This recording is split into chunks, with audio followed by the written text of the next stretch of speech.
right there. What we like to try to do, as the bridges get hotter and hotter, obviously the trestle, like you saw in the last previous episodes,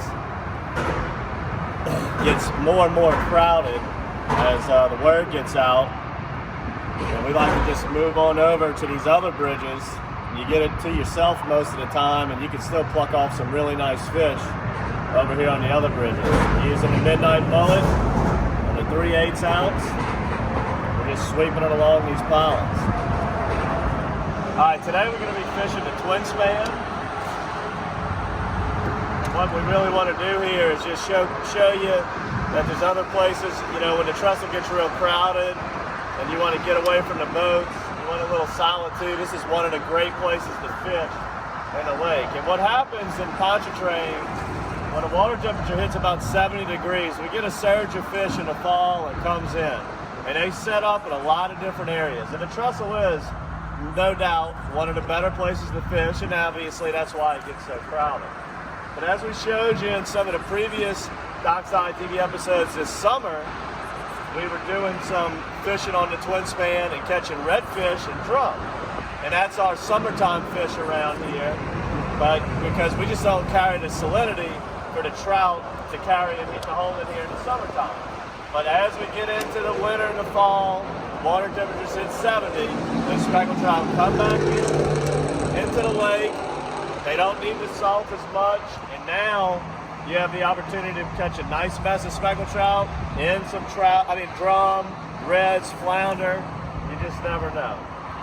But just a great place to get away from boat traffic.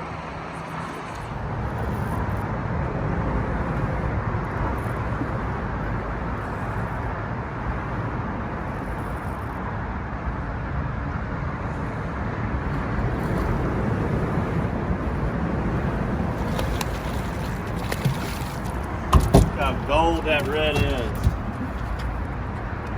Usually you don't see them that gold unless they're in them shallow, crystal clear ponds.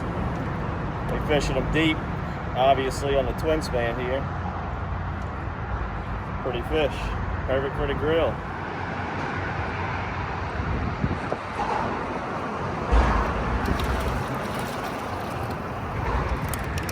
Alright, although we're catching a few nice ones over here on this bridge, they're running a little bit smaller. As you saw in that last video on the track, that was some pretty good fish.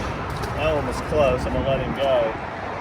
These fish over here on the twin span, you can have some runs and some real big ones, those 3 and 4 pounders.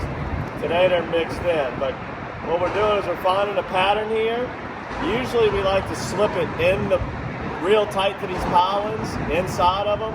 But when it's a little bit smaller group of fish, they'll typically congregate and school up off the bridge a little. So this is kind of the cast that we're making. And we're finding these fish well off the very last pollen, out kind of like in the middle.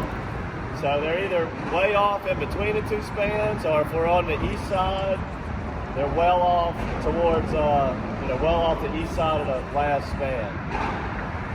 That's one thing that happens on this bridge on the twin span is they're going to pattern themselves to where whatever little location you find on one particular set of pollens, that's where a lot of your bites are going to come from. So you want to spend some time and make a lot of different casts on each set of pollens, and then you'll notice that your bites are all coming from one section. And once you figure out that pattern, you can eliminate the rest of the cast and simply attack that one zone. That's what, we've got the pattern dialed in now. Now we just got to cover some water and put some fish in the boat.